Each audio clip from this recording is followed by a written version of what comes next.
18 horas. Notícias de Manaus, Amazonas, Brasil e do mundo. Agora na Mix. 6 em ponto em Manaus. Muito boa noite pra você, sintonizado aqui em 100,7. Estamos juntos mais uma vez para o 18 horas de hoje, sexta-feira. Muito boa noite, equipe do 18 horas. Boa noite, Cid Soares. Boa noite, chegando o fim de semana aí, a gente espera que você continue com a gente até às 19, começando mais um 18 horas. 18 horas. E é claro que a sua participação é sempre muito bem-vinda, aliás, é necessária. Lembrando, o nosso WhatsApp, né, gente? Participa com a gente da programação aqui do nosso 18 horas. É o seguinte, o nosso zap é o 994-887592. Liga pra gente. Claro, para participar é muito fácil, basta ligar, hein? Ou passar sua mensagem de texto, de vídeo, enfim. 994-887592. 18 horas. E vamos aos destaques de hoje do 18 horas. Polícia Civil pede um indiciamento de Antônio Ednelson Lopes, acusado de importunação sexual. Piratas dos Rios já causaram prejuízo de cerca de 100 milhões de reais aqui no Amazonas. Garimpo ilegal na Amazônia cresceu 361% em terras indígenas nos últimos 6 anos. E divulgada a nova pesquisa eleitoral para a Prefeitura de Manaus. 18 horas. Esses e outros destaques a partir de agora, no programa 18 horas de hoje, sexta-feira, dia 26 de abril de 2024. 18 horas. E continua repercutindo o caso de importunação sexual contra 3 mulheres no supermercado no bairro Parque 10 de Novembro, na zona centro-sul de Manaus. Então, Cid, a novidade agora é que a Polícia Civil do Amazonas pediu na Justiça a prisão preventiva ou domiciliar do acusado Antônio Ednelson Lopes por suspeita de importunar sexualmente as 3 mulheres. Ele é servidor do Instituto Nacional de Colonização e Reforma Agrária e tem 61 anos. Quem tem mais informações a respeito desse caso é a repórter Nathalie Moraes, que está aqui ao vivo com a gente. Boa noite, Nath. Então, a Justiça já analisou o pedido de prisão feito pela Polícia Civil? Boa noite, Karime. Boa noite, Cid Soares. Boa noite, ouvintes do programa 18 horas. Então, Karime, esse pedido da Polícia Civil veio ontem, né? Depois que a deputada estadual Alessandra Campelo, ela que é presidente, né, do Conselho de Defesa da Mulher na Assembleia Legislativa, ter cobrado da Polícia Civil aqui do Amazonas uma posição, né? A gente falou desse caso aqui no programa 18 horas ontem, mostrando essa situação onde um homem de 61 anos acabou, né, aliciando, passando a mão mesmo em 3 mulheres lá no supermercado Veneza. Toda essa situação aconteceu na tarde do último sábado. E aí o que acontece? A deputada Alessandra Campelo cobrou da Polícia Civil que tomasse ali uma posição, e a Polícia Civil pediu na Justiça a prisão preventiva ou domiciliar, como você bem disse aí, do servidor do INCRA, o Antônio Ednelson, de 61 anos. Ele é o principal suspeito de ter importunado sexualmente dessas 3 mulheres. A Polícia Civil aguarda ainda uma resposta da Justiça do Amazonas sobre essa decisão. Só que assim, Karime, né, essa é uma situação bastante complicada. Nós estamos mostrando essa situação no programa 18 horas desde ontem, porque o vídeo viralizou nas redes sociais. E eu tive a oportunidade de conversar com a Débora Moura. Ela que é a vítima que denunciou toda essa situação. A Débora Moura, ela trabalha como professora, ela tem 36 anos e ela realmente assim saiu dali de casa no sábado para comprar lanche para a família, para os filhos, e não esperava passar por essa situação.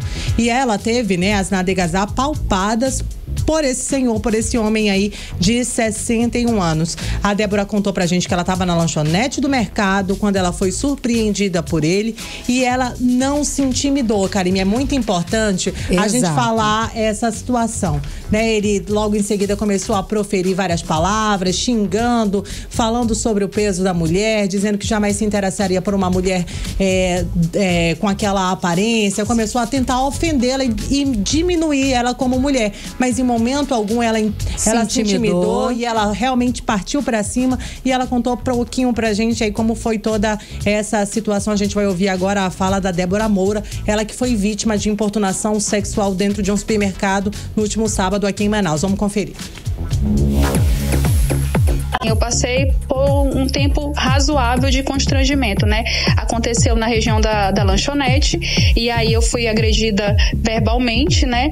E aí eu resolvi ir atrás, né, para pegar a placa do carro dele no estacionamento, no momento que eu, né, consegui visualizar a segurança do supermercado. Então eu começo a rodar, né, atrás dele no estacionamento. E aí os palavrões continuam, a agressão verbal continua, e num ato de coragem eu fui lá e resisti. 18 horas. Karime, Cid, ouvintes do programa 18 horas, a gente ouviu aí a fala da Débora Moura, ela que é vítima de importunação sexual. Toda essa situação aconteceu no supermercado Veneza no último sábado, mas vale a gente reforçar, Karime, a Débora reforçou isso daí pra gente também. Ela chamou a segurança, né? Não teve nenhuma resposta. E eles não deram nenhuma resposta, e ela, com a ajuda de uma outra testemunha, né, de uma outra pessoa que estava ali, e ela foi atrás, ela foi ali realmente pro estacionamento. O homem tentou fugir, entrou no banheiro. Bom, o homem tem nome e sobrenome, gente. É o Antônio Ednelson Lopes, de 61 anos. Foi esse senhor que importunou sexualmente 3 mulheres no supermercado Veneza, e a última que a gente escutou que teve coragem de reagir à importunação sexual, recebeu xingamentos de fora, pediu ajuda do segurança do supermercado Veneza, não conseguiu ajuda de ninguém, apenas de uma outra pessoa que testemunhou essa agressão, as várias agressões que a moça passou, e foi ajudá-la, gente. Uma mãe de família, uma pessoa que foi comprar, uma professora, mãe de família, que foi comprar lanche, foi comprar coisas no mercado para os filhos, para a família, e de repente este senhor Antônio Ednelson Lopes resolveu passar a mão nas nádegas dela, de acordo com testemunhas dela e com a acusação. E com a ajuda dessa testemunha, Karime, né, o caso foi levado inicialmente para o primeiro DIP, né, e nós conversamos com o delegado Valclan de Queiroz, ele que atendeu essa ocorrência e falou sobre os procedimentos e como está o andamento dessa ocorrência. Vamos conferir. Na ocasião, uma das vítimas, professora de 36 anos, reagiu empurrando o agressor. A vítima alega que o acusado tentou confundir os presentes com ofensas verbais e se vitimizando. Felizmente, ela agiu rapidamente, acionou a segurança e, com a ajuda de populares, impediu que o agressor fugisse do local até a chegada da polícia militar. Os envolvidos foram conduzidos ao 1º distrito policial, onde foram ouvidos e em seguida liberados. Na sequência, o procedimento foi encaminhado ao 12º para investigações adicionais. Estamos coletando mais evidências, incluindo imagens de câmeras de segurança, as quais serão submetidas à perícia criminal, depoimentos de testemunhas, bem como identificando as outras 2 supostas vítimas para serem ouvidas, pois ainda não registraram a ocorrência. 18 horas. Então, Karime e Cid, ouvintes, a gente ouviu a fala aí do delegado Valclan de Queiroz, ele que é delegado aí do 12º Distrito Integrado de Polícia e está acompanhando toda essa situação. Infelizmente, até agora, somente a professora Débora Moura, vítima de importunação sexual, denunciou essa situação. Mas as outras 2 mulheres, nas imagens, para quem assistiu o vídeo nas redes sociais, ficam bem... É nítido que elas também sofreram importunação sexual. E aí o delegado falou com a gente sobre a importância de você, mulher, né, de nós mulheres, denunciarmos esse tipo de situação. Lembrando, importunação sexual é crime passível de multa e de reclusão. De prisão, né? De prisão vamos mesmo. aguardar o que vai acontecer, mas vamos lá. E aí o delegado pediu, né, pra você aí de casa, você mulher que tá ouvindo aí o programa 18 horas, que possa denunciar qualquer situação como essa. Desses casos de importunação sexual, pois é um delito sério e grave que viola a dignidade e integridade das pessoas. Se você ou alguém que você conhece foi importunado, foi vítima de importunação sexual, não se cale, denuncie. Sua voz é essencial para que possamos agir, investigar e proteger nossa comunidade. 18 horas. Karime, Cid, a gente ouviu aí a fala do Enclan Queiroz, ele que é delegado da Polícia Civil aqui do Amazonas e está conduzindo esse caso. Ele fez o papel dele, já pediu aí da Justiça do Amazonas a prisão, né, desse homem aí, vamos lá de novo, Ednelson Lopes, né? Isso. Antônio Ednelson Lopes. Isso, de 61 anos, por importunação sexual, e a gente segue aguardando e acompanhando aí o andamento de toda essa situação e a resposta da Justiça do Amazonas. Exato, estamos aguardando, vamos acompanhar, e também as duas vítimas que também foram importunadas, que elas também compareçam à delegacia, façam força aí para impedir que esse senhor importune ou continue agindo, e também, quem sabe, impedir outras pessoas de terem uma ideia como essa, de importunar sexualmente as mulheres nas ruas, porque existe justiça e, como você falou, não é, Nathalie? É crime.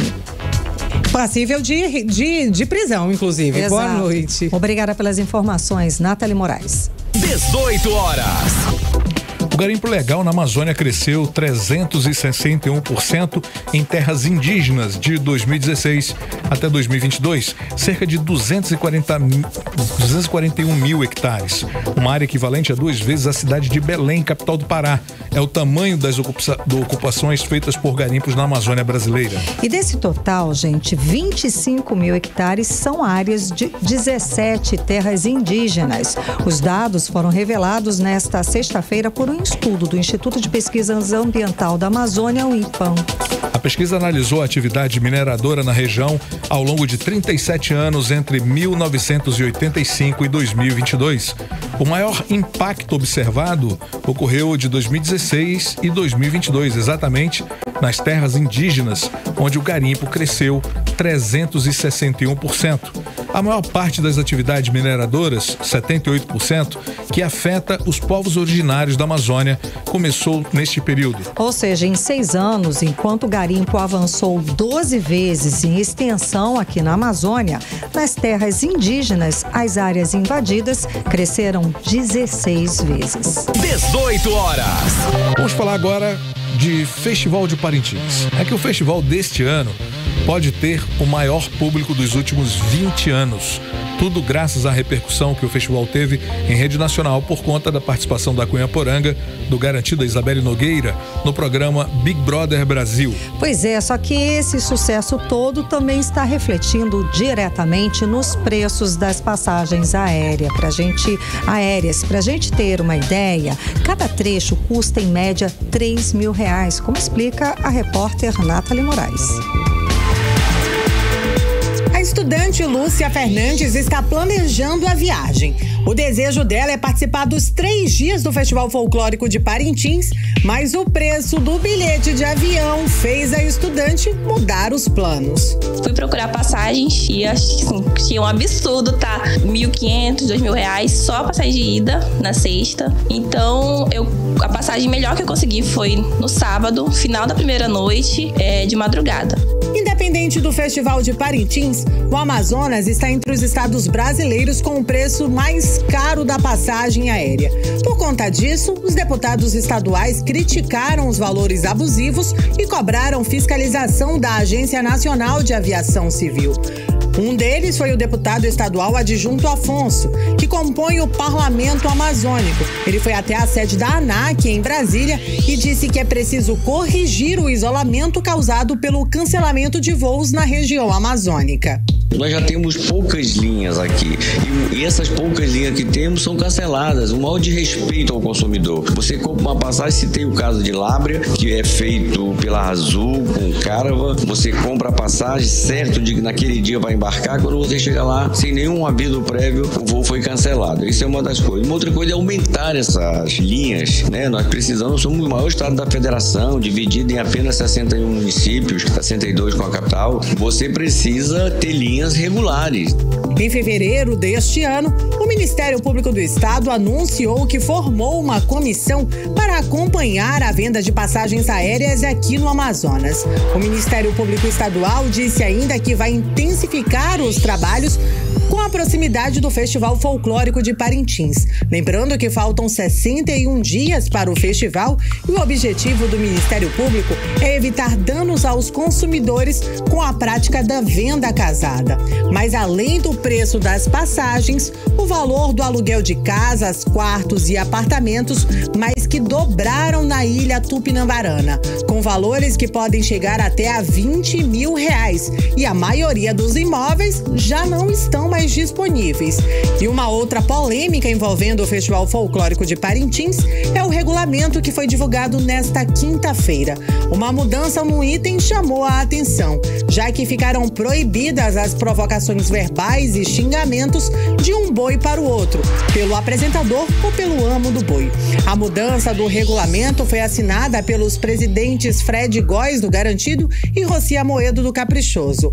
Cada boi que ofender ou provocar o adversário será penalizado em 0,2 décimos por cada ocorrência. Nathalie Moraes para o 18 horas.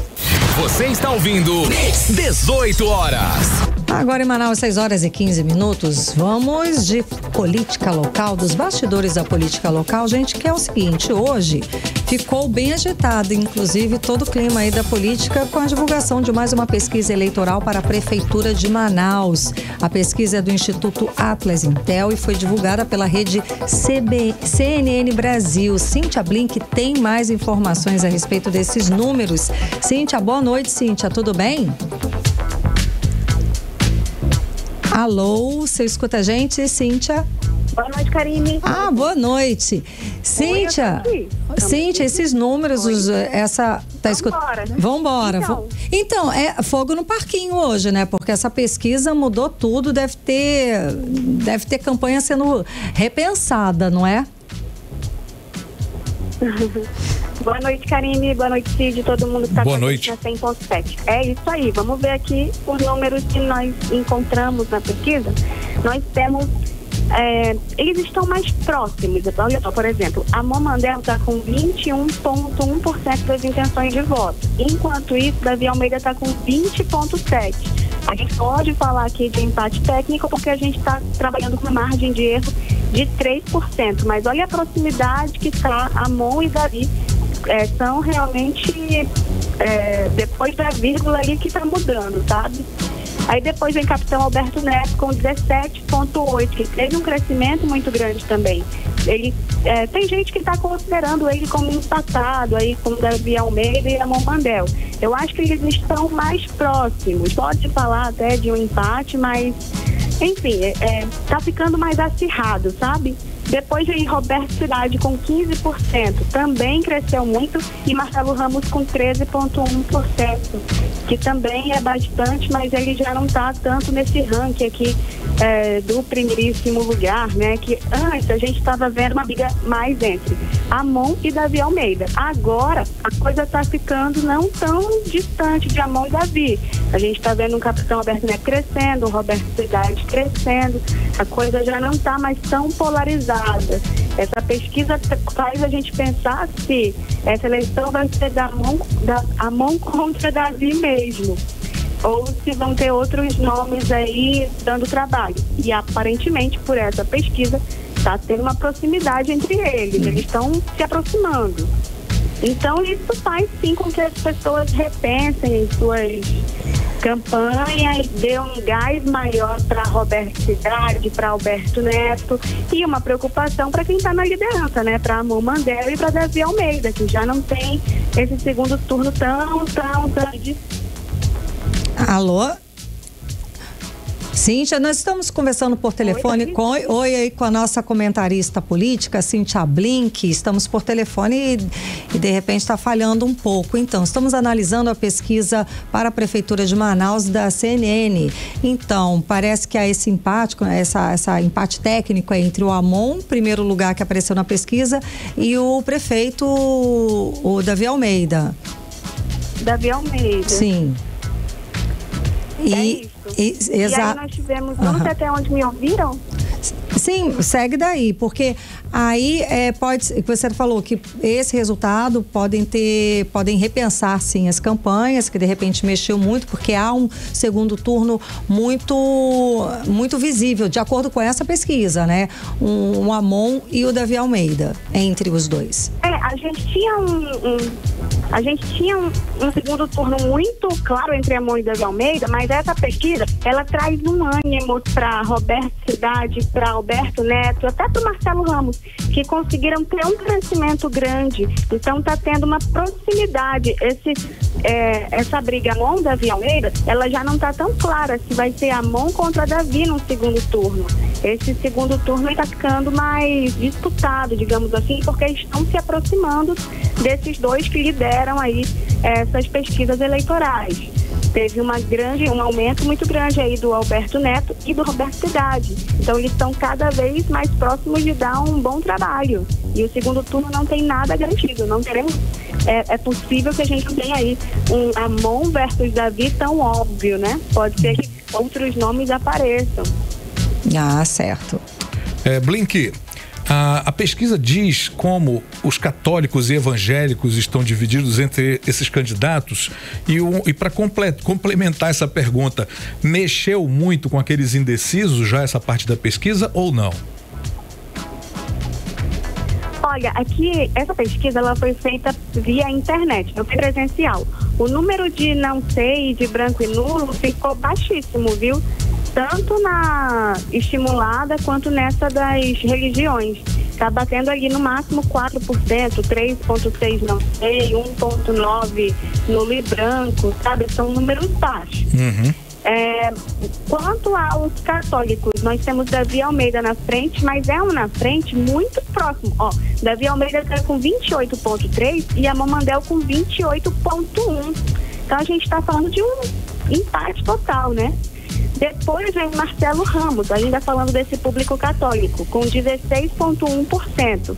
Em seguida, Roberto Cidade aparece com 7,1%, Alberto Neto com 6,7%. Quando o público é evangélico, aí Capitão Alberto Neto assume a liderança e uma liderança com folga, viu? A gente está falando de 31,1%.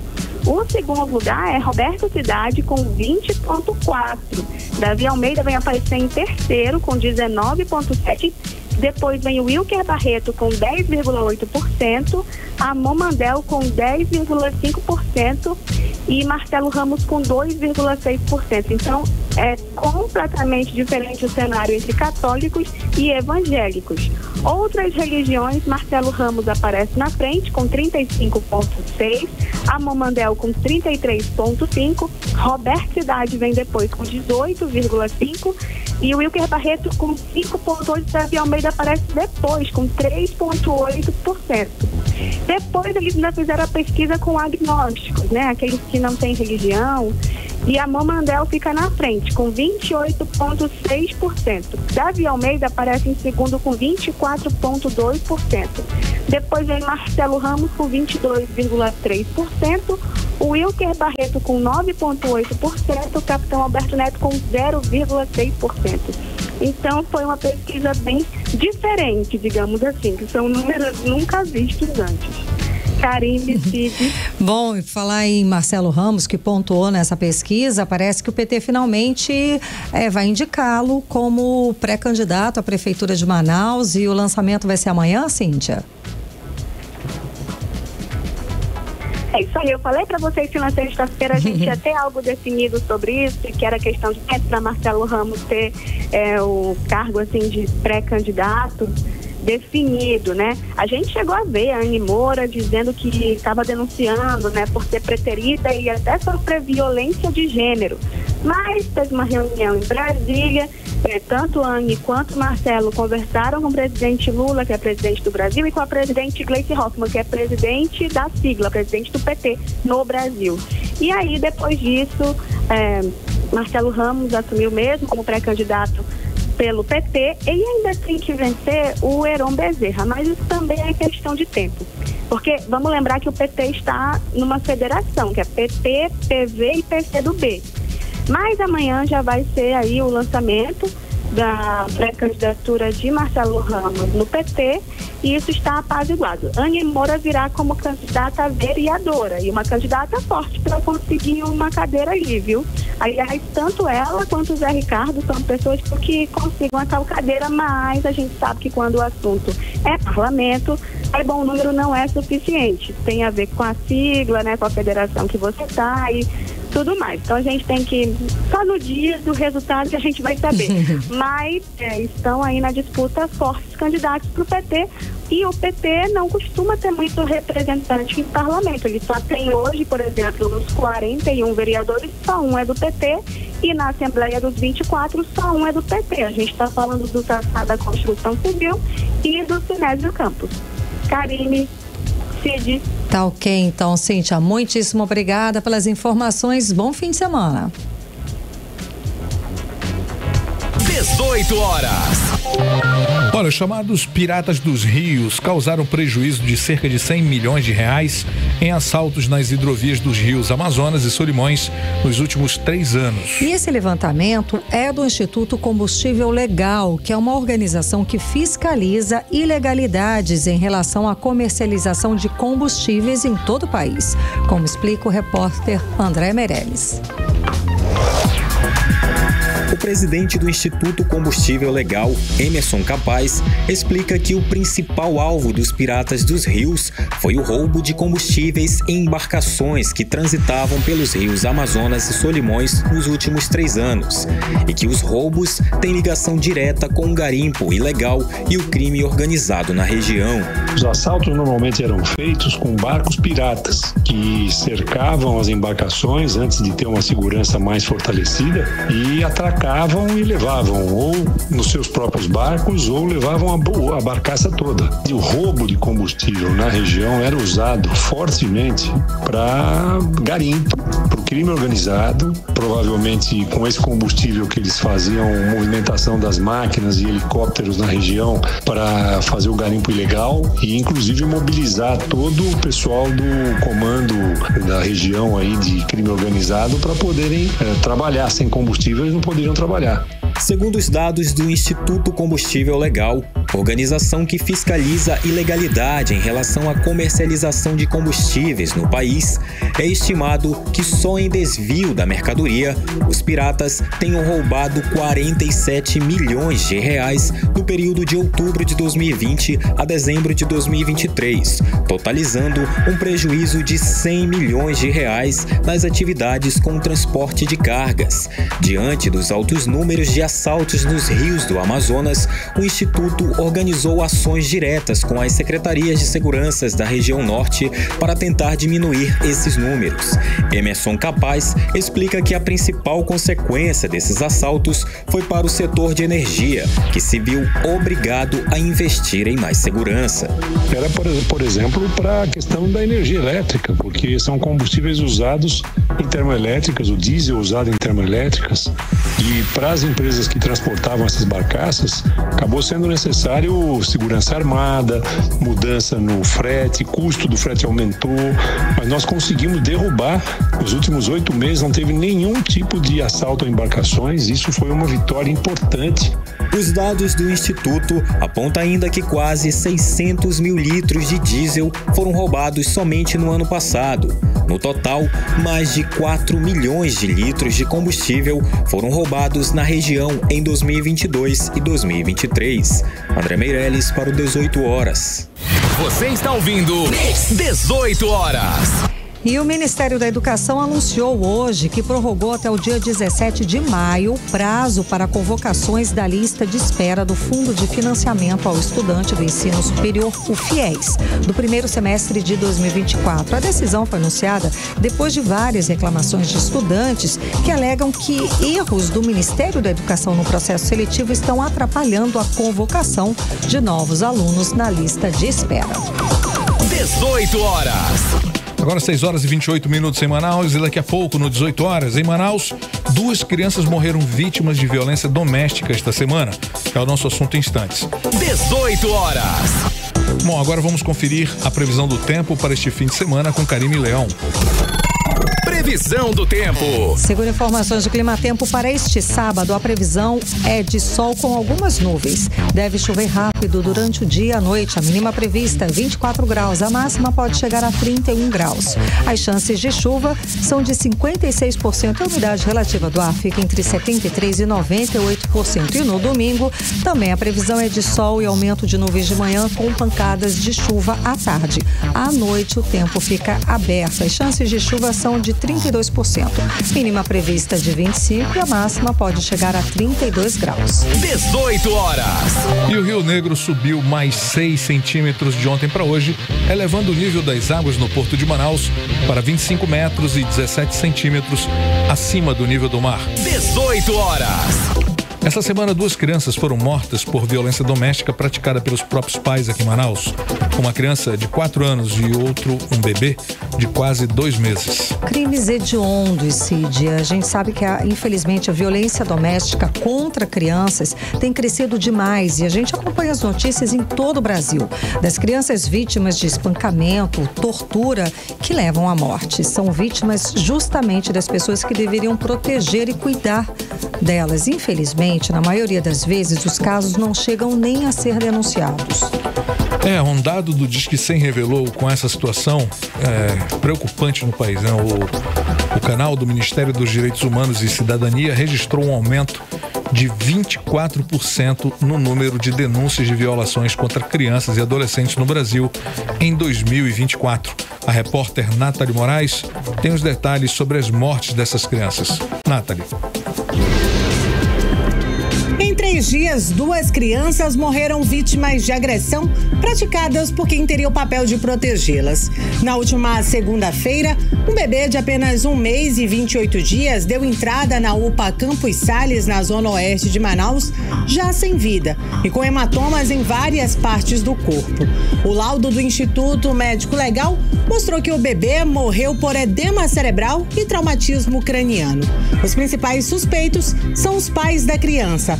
A mãe, uma menor de 16 anos que foi apreendida, e o pai, um homem de 27 anos que teve a prisão preventiva decretada. Já na quarta-feira, Marta dos Santos Costa e Lisamara Freire da Silva, um casal homoafetivo, foi preso suspeito da morte de uma criança de 4 anos, o filho de Lisamara. O crime aconteceu na última quarta-feira, no bairro do Novo Aleixo, na zona norte de Manaus. As mulheres levaram a criança à UPA José Rodrigues, na zona norte de Manaus, mas ele já chegou morto à unidade hospitalar. A criança tinha vários hematomas, uma fratura na costela e na bacia, além de sinais de abusos sexuais. Segundo familiares e vizinhos, as mulheres torturavam essa criança há pelo menos 4 meses. E na tarde desta quinta-feira, as 2 mulheres tiveram a prisão preventiva decretada.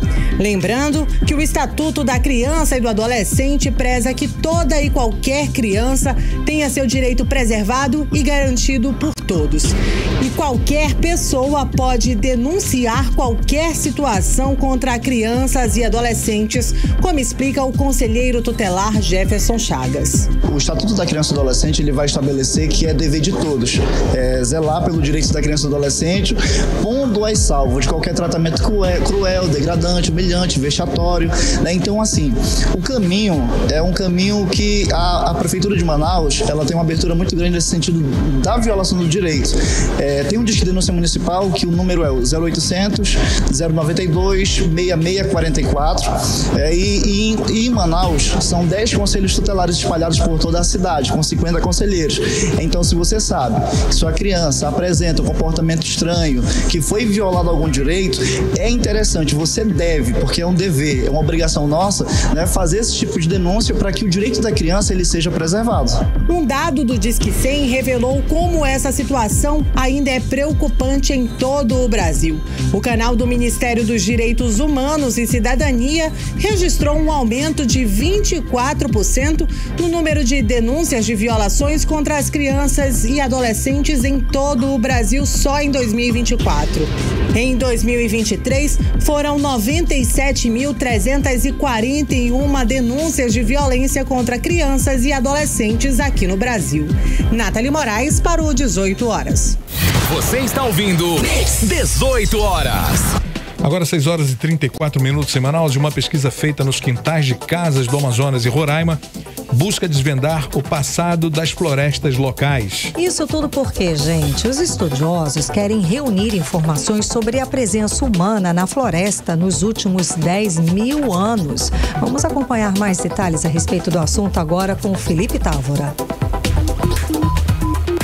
Os cientistas vão trabalhar com vestígios arqueológicos encontrados no quintal e nas cercanias das casas de ribeirinhos do Amazonas e de Rondônia. Os quintais apresentam vestígios de cultivo e produção de comida e fornecem pistas sobre como a floresta foi transformada pela ação humana ao longo do tempo. A união entre os pesquisadores e moradores pode abrir novos caminhos para estudos sobre a história da América do Sul.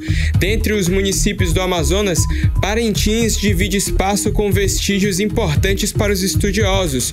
O município contém sítios arqueológicos que trazem informações sobre contextos de produção de comida, como antigas áreas de cultivo e cozinhas ancestrais.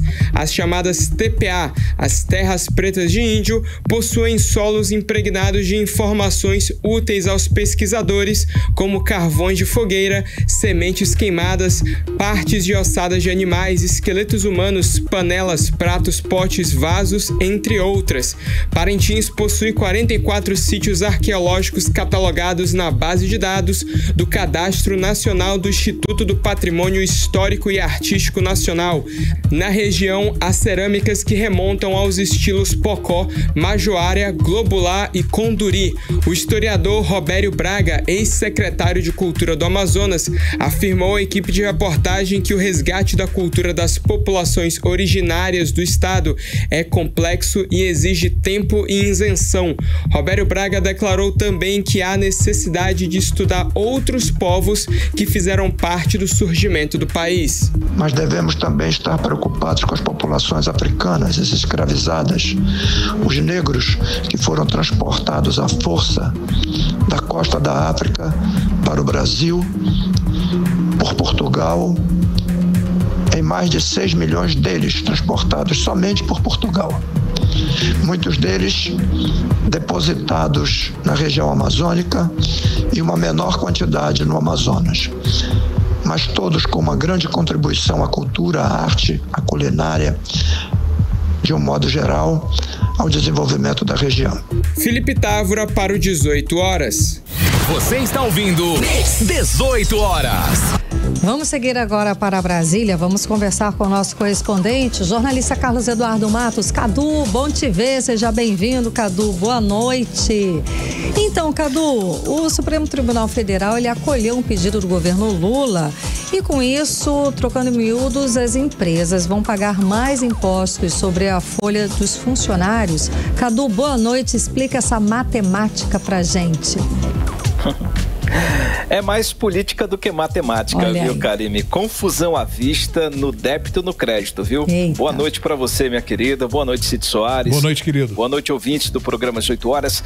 Karime, vai ter muita confusão em torno dessa decisão do ministro Cristiano Zanin por dois motivos. O primeiro é que a desoneração da folha é um tema caro para o Congresso Nacional. No ano passado, os deputados e senadores do Centrão, juntamente com os parlamentares da direita conservadora, entraram numa briga com o governo Lula em defesa das empresas que fazem parte daquele seleto grupo de 17 setores da economia que foram beneficiados com a desoneração da folha. Só para a gente entender, Karime, na pandemia, o então presidente Jair Bolsonaro diminuiu os impostos que são cobrados na folha de pagamento dos funcionários. Por isso que o nome é desoneração. Havia o risco de muitas demissões por causa da pandemia. O governo mudou, Bolsonaro foi embora, Lula assumiu o governo e a desoneração foi mantida. Só que o benefício, ele tinha uma validade. E aí houve uma queda de braço entre o Congresso Nacional e o governo Lula. De um lado, o Ministério da Economia, querendo o fim da desoneração, e de outro, os parlamentares brigando para manter o incentivo. E de quebra, incluindo aí os municípios. O governo chegou a publicar uma medida provisória para fazer uma desoneração gradual, no sentido de negociar, né? Mas aí o Congresso bateu o pé e o governo Lula perdeu essa batalha. O segundo ponto dessa confusão, Karime, é com relação à figura de quem tomou a decisão de suspender a desoneração da folha de pagamentos. A gente sabe que o ministro Cristiano Zanin, ele foi advogado do presidente Lula e essa decisão soou como um tapetão, digamos assim. O governo perdeu a batalha no Congresso Nacional e Lula foi buscar a ajuda do amigo. O enredo está parecendo que é esse, né? Sob o argumento aí de que a desoneração coloca em risco o equilíbrio dos cofres da União e que o Congresso, ao decidir, ao aprovar essa lei, não levou em conta os riscos bilionários aos cofres da União. O argumento que baseou a decisão de Zanin, né? Agora, Karime, o fato de hoje é que a decisão do ministro Cristiano Zanin foi colocada imediatamente na pauta do plenário virtual que começou hoje. E 4 ministros já votaram a favor, apoiando a decisão de Cristiano Zanin para manter a suspensão da desoneração da folha de pagamentos. Só faltam 2 votos para que haja a maioria e assim a lei seja derrubada. É possível que esses votos aconteçam e que haja uma vitória, uma reviravolta a favor do governo. Qual a repercussão no Congresso Nacional? O presidente do Senado, Rodrigo Pacheco, está indignado, #chateado, Karime, com a postura do governo, né, esse tapetão que foi feito, e disse que vai recorrer. Não sei se vai conseguir, porque é o Supremo decidindo, né? Vai buscar apoio de quem? Então a questão nesse fato, Karime, chama atenção para um novo detalhe, importante a gente frisar. O governo Lula, ele deve buscar a ajuda do Supremo sempre que discordar das leis aprovadas pelo Congresso. Isso aconteceu na lei do marco temporal da demarcação das terras indígenas e agora com a questão da desoneração da folha de pagamentos. Será? Vamos acompanhar, porque o governo perdeu muitas batalhas ultimamente, né? Karime, Cid. Verdade. Perfeito. Cadu, tem uma pergunta que me dói fazer aqui. O Supremo Tribunal Federal formou maioria pela proibição de gravar pessoas, né, ditas aí públicas sem autorização para obter provas de corrupção eleitoral. Como é que é essa história? É a tal arapongagem, né, Cid? Falando no STF, hoje o Supremo decidiu, por maioria dos votos, proibir a validação de provas captadas por meio desse expediente, né? Escuta, né? Câmera escondida, celular escondido, sem autorização da Justiça, para obter provas de corrupção eleitoral. Essa decisão, Cid, ela impacta diretamente a campanha política desse ano. A gente sabe que isso acontece com certa frequência para tirar um candidato da disputa eleitoral. O STF julgou uma ação movida pela PGR, pela Procuradoria-Geral da República, que foi protocolada em 2012, ainda na gestão de Raquel Dodge. A história é o seguinte: lá em Sergipe, um eleitor gravou uma conversa com o secretário de um município, né? Que falou coisas demais, né? Que acabaram comprometendo a campanha de um candidato a prefeito. O TSE acolheu a prova, né? Na época o TSE é o Tribunal Superior Eleitoral, tá? Acolheu a prova e mandou caçar o candidato, de quem se referia o secretário, que por acaso venceu a eleição na época. Então o cara perdeu o mandato, ele foi eleito e perdeu o direito de exercer a prefeitura. A questão aqui, Cid, se refere à gravação de pessoas, colocar um gravador no bolso, celular com gravador ligado, microfone escondido, enfim, isso aí é comum, né? Você vai por uma conversa assim estratégica, no sentido de tentar pegar uma mentira de alguém, coloca o celular no bolso e usa essa conversa. O problema, a questão é que usar esse dado, esse conteúdo como prova na justiça para incriminar alguém, isso daí o STF está entendendo que não é válido, tá? Não se trata de escuta por ligação telefônica. Em 2009, o STF considerou a escuta telefônica legal desde que haja permissão da justiça. Então, é outra coisa que está se referindo, porque a questão da escuta telefônica tá ok desde que haja uma decisão judicial a favor. Cid, Karime. É complicado isso, hein? Então não quer tá protegendo as pessoas, ou seja, não quer saber. Se não tirar a conversa de contexto, não vejo por que não. Quer e saber... quando a prova é somente essa, fica difícil, né?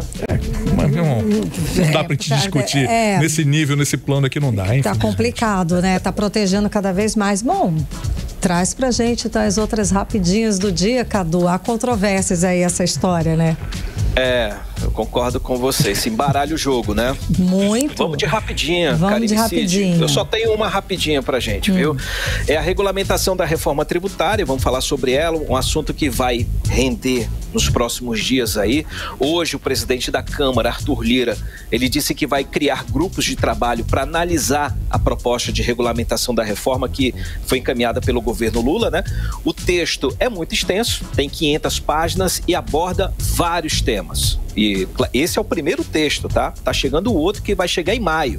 E por essa razão, devido à complexidade do assunto, o debate vai ser fragmentado em grupos. E aí os deputados do Amazonas já estão se escalando para entrar nesses grupos. Tem aí o Paulderney Avelino, Átila Lins, Sidney Leite, eles já estão buscando a ajuda dos seus líderes dos partidos às quais eles pertencem para conseguirem uma vaga nos grupos, no grupo principalmente que vai tratar da Zona Franca de Manaus. A Zona Franca de Manaus vai estar encaixada em um desses grupos aí da parte econômica da indústria. Então esses 3 deputados aí já estão se escalando. Os grupos vão ser criados na outra semana, viu, Karime? Porque na semana que vem, por causa do feriado do Dia do Trabalho, não vai ter nada. Eu não falei nada disso pra vocês, deixei pra falar agora.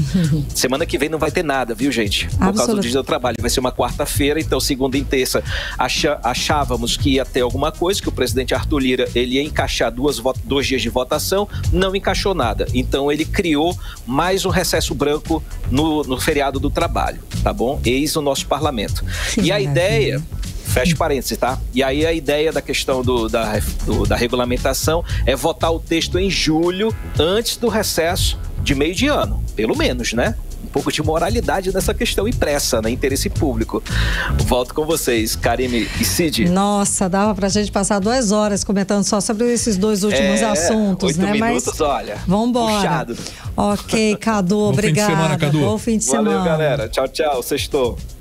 18 horas.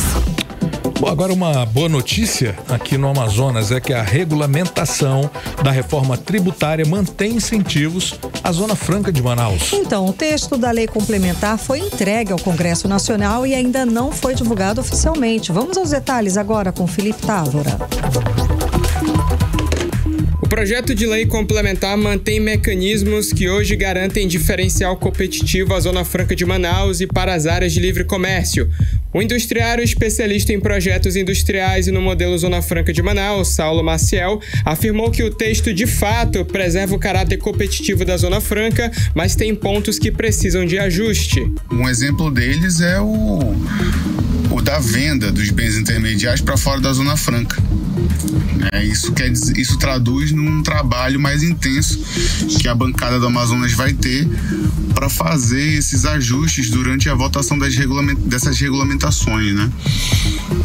E aí a gente torce para que a nossa bancada federal consiga atingir objetivos em que essas correções podem ser feitas. Entre os incentivos previstos para a Zona Franca constam a suspensão da incidência do Imposto sobre Bens e Serviços, o IBS, e da Contribuição Social sobre Bens e Serviços, a CBS. A suspensão ocorre nas importações de bens materiais realizadas por indústrias incentivadas e estabelecidas na área. Vai ocorrer conversão e isenção após o cumprimento dos requisitos e a redução a 0 das alíquotas dos incidentes nas operações originadas fora da Zona Franca que destinem para ela bens industrializados de origem nacional. O texto ainda prevê redução a 0 das alíquotas do IBS e da CBS incidentes nas operações em que uma indústria incentivada na Zona Franca fornece bens intermediários para outra indústria incentivada na mesma área. Vai haver também crédito presumido de IBS para a indústria de bens finais estabelecida na Zona Franca que adquire bens intermediários com essa redução de alíquotas e crédito presumido do IBS e da CBS nas vendas de bens finais produzidos na Zona Franca por indústrias incentivadas. Tanto para a Zona Franca de Manaus quanto para as áreas de livre comércio, o beneficiário dos incentivos vai precisar estar habilitado perante os órgãos de controle. No caso de indústrias, vai ser necessário ter o projeto econômico aprovado pelos mesmos órgãos. Felipe Távora para o 18 horas. Você está ouvindo 18 horas. Agora 6 horas e 48 minutos em Manaus. Vamos conferir a previsão do tempo e temperatura para hoje à noite com Karime Leão.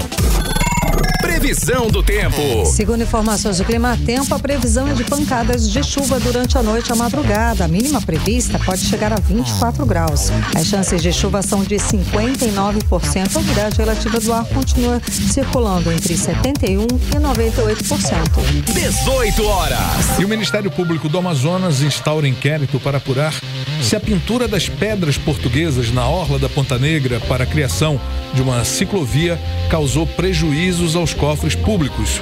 O repórter André Meireles tem os detalhes. Vamos lá, André. O Ministério Público do Amazonas quer saber se houve prejuízo aos cofres públicos da capital devido à pintura em vermelho nas pedras portuguesas para a criação de uma ciclovia no calçadão da orla do Parque Ponta Negra, na zona oeste de Manaus. O Ministério Público vai instaurar um procedimento preparatório contra a Prefeitura, a Seminf, Secretaria Municipal de Infraestrutura e contra a empresa responsável pela pintura, a Tecmix Construções. O inquérito civil considera uma denúncia do deputado estadual Wilker Barreto. O deputado relata possível ato de improbidade cometidos pela Prefeitura de Manaus. O Ministério Público precisa apurar, obviamente, o montante do contrato, quem absorveu esse prejuízo, que eu tenho minhas dúvidas se o empresário absorveu, porque é um valor de mais de R$200 mil, segundo reportagem da época, e a gente cumpre o nosso papel. A gente, como fiscalizador, mesmo eu estando na esfera federal, isso não me exime de me posicionar quando o assunto é o erário, o dinheiro do povo. Em outubro do ano passado, a Prefeitura de Manaus recebeu críticas nas redes sociais depois da pintura vermelha para a ciclofaixa sobre as pedras portuguesas do calçadão da Ponta Negra.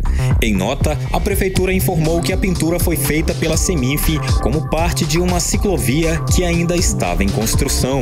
André Meireles para o 18 horas. Você está ouvindo 18 horas. E uma pesquisa da Confederação Nacional do Comércio de Bens, Serviços e Turismo apontou que a confiança dos empresários do comércio aqui do Amazonas apresentou um leve aumento em março. Vamos conferir agora com o repórter Felipe Távora. A pesquisa foi realizada entre os dias 22 e 31 de março e contou com a participação de 164 empresas amazonenses. O aumento da confiança dos empresários no comércio do Amazonas foi registrado em relação ao mesmo período do ano passado. Os dados foram divulgados pela FEComércio, a Federação do Comércio do Amazonas. A professora do Departamento de Economia e Análise da Universidade Federal do Amazonas, Lenice Benevides, explicou que ocorreu aumento do crédito livre a famílias. A economista também declarou que a taxa de desemprego tem se mantido estável ou decrescente no Brasil. Benevides elencou fatores que explicam o aumento da confiança dos empresários no comércio. Eu destaco para você o aumento do crédito, eu destaco para você a estabilidade dos preços na inflação, eu destaco para você a redução da taxa de desemprego, o aumento das transferências dos auxílios às famílias pelo governo federal e destaco a redução das taxas de juros, o aumento do crédito às famílias. O ISEC, o Índice de Confiança do Empresário do Comércio, é composto pelos índices de condições atuais do empresário do comércio, o ICAEC, a expectativa do empresário do comércio, o IEC, e de investimento do empresário do comércio, o LIEC.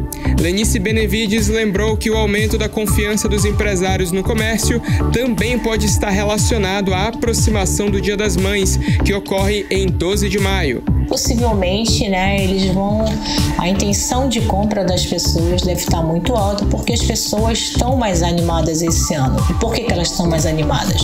Porque elas estão conseguindo se empregar. Eles têm que ter, sim, uma confiança melhor, em função de dados positivos na economia. Felipe Távora para o 18 horas. Você está ouvindo 18 horas. Economia. Muito bem, agora 6 horas e 53 minutos em Manaus. Vamos aos indicadores econômicos de hoje. O dólar fechou o dia em baixa de 0,89%, comercializado em R$ 5,11. O euro também fechou em baixa de 1,15%, cotado aos R$ 5,47. O Bitcoin fechou o dia desvalorizado em 2%, comercializado a R$ 329.290. O Ibovespa fechou em alta de 1,52% aos 126.538 pontos. O Índice Nacional de Preços ao Consumidor Amplo, IPCA 15, desacelerou em abril e avançou 0,21%. O índice é considerado uma prévia da inflação e foi divulgado hoje pelo IBGE.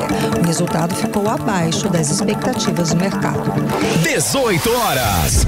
Esporte. É com ele, Cid Soares. Conta pra gente os destaques de hoje. Tem ainda a polêmica dos ingressos para o jogo do Flamengo, né? Mas enfim, conta aí, traz os destaques para esse fim de semana. Deixa eu começar por um outro lado aqui, olha. 5 times vão jogar uma divisão nacional pela primeira vez em 2024. O Manauara entre eles. Tem também o Maracanã do Ceará, Capital do Tocantins, Água Santa de São Paulo e Barra de Santa Catarina. Estão na disputa aí da Série B do Brasileirão. A competição será formada novamente por 64 clubes, divididas em 8 grupos. Os 4 semifinalistas garantem acesso à Série C de 2025. O ano de 2024 é de fato muito especial para o nosso robozinho aqui de Manaus. A equipe fundada em 2020 estreou em competições nacionais pela Copa do Brasil, quando foi eliminada pelo Retrô na primeira fase. Agora é a vez do Campeonato Brasileiro. E olha, o presidente do Amazonas, voltando a esse assunto aí, Wesley Couto, ele falou sobre o preço dos ingressos do duelo com o Flamengo pela Copa do Brasil. Ele deixou claro que os torcedores que quiserem apoiar o Amazonas podem fazer o programa de sócio torcedor pelos mesmos R$300 cobrados para o jogo com o Flamengo. O passarinho verde aqui buzinou isso no ouvido de que ele tentava realmente fazer isso, uma jogadinha aí para ter lucro. Essa entrada do torcedor, de ter o programa sócio torcedor, botar isso para cima. Porém, com o sócio torcedor, ele vai poder assistir todas as equipes da equipe como mandante da Série B do Campeonato Brasileiro e na Copa do Brasil. Só faltou combinar com os russos, Ele disse o seguinte, abre aspas, eu não posso deixar o estádio para 40 mil flamenguistas. Eu não sei. O Amazonas está participando de uma competição e que quer passar de fase. A gente tem oportunidade. Aquele torcedor que queira mesmo ajudar o futebol e torcer pelo Amazonas tem essa oportunidade. O Amazonas abriu as portas para atender todos os tipos de demanda que vierem. Então talvez essas críticas sejam de pessoas que queiram ganhar likes e engajamento na internet. Querido, não é isso não, tá? Não foi Você bem desculpa, isso, mas não tem nada a ver. E tá seguindo caro aqui, mesmo, né? Muito.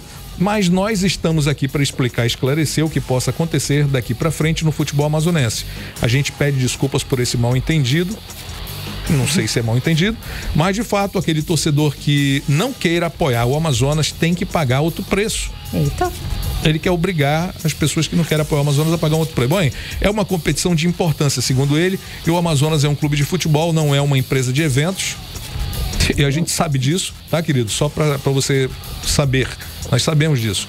Isso não é um evento que vai acontecer aqui, vai acabar e no outro dia não temos responsabilidade.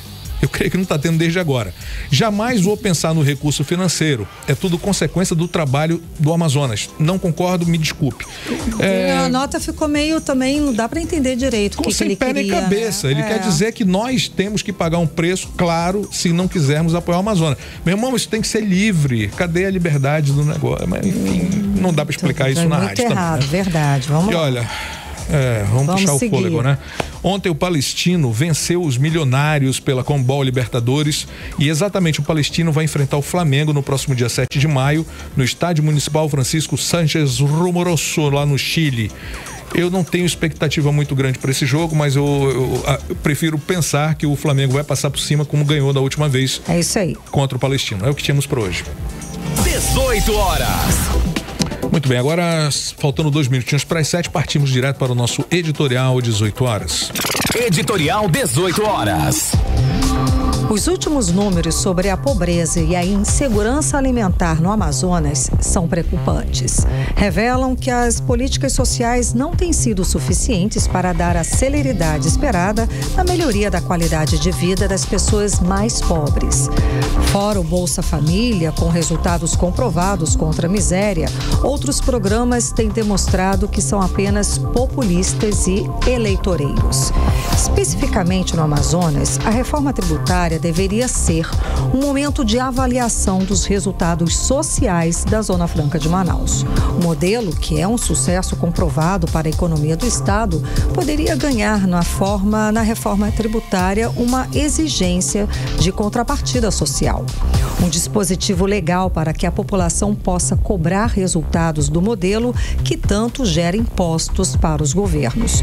Um dispositivo para cobrar avanços no índice de desenvolvimento humano, com peso no aumento da renda e na melhoria da qualidade da educação e da saúde.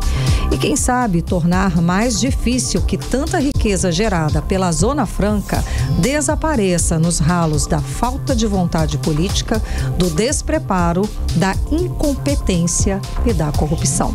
18 horas. 7 em ponto. Ficamos por aqui. Obrigada pela sua companhia, gente. Um beijo, bom fim de semana. Boa noite, Cid Soares. Boa noite, até segunda. Você ouviu 18 horas.